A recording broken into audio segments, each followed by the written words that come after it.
Welcome to Mr. Criminology, where we share for you to learn and succeed. In this video, we will be discussing what are crimes, felonies, offenses, and misdemeanor. So what are crimes? A crime is an act committed or omitted in violation of a public law, either forbidding or commanding it. Yung maling gawa, pinaparusahan man ito ng ating revised penal code o ng special penal laws natin, ang tawag natin dito ay crime kasi generic word po ang salitang crime. What are felonies naman? Felonies or delitos are acts and omissions punishable by the revised penal code. Ang tawag natin sa maling gawa na pinaparusahan ng ating revised penal code ay felonies. Crime ang tawag in generic term. Felonies in specific term.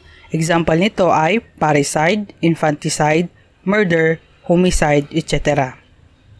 We will be discussing felonies in detail sa next video natin. What are offenses? An offense is punished under any other law or special law which is not defined and penalized by the revised penal code but by such other law. Ang offense ay isang krimen na pinaparusahan ng batas maliban sa ating revised penal code. So pinaparusahan po ito ng tinatawag nating special penal law or special law. Ang special penal law ay ito yung mga separate na batas na ginawa ng Congress natin, punishing various acts na hindi nakasama sa revised penal code. Example po ng offense ay cybercrimes, environmental related crimes, etc.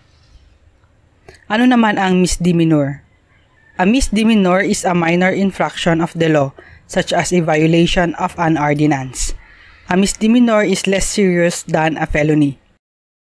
Example po nito ay violation ng speed limit ordinance ng isang municipality or city. Usually, ang penalty din pag violation ng ordinance is a fine. Thank you for watching. If you like this video, don't forget to share it and to subscribe.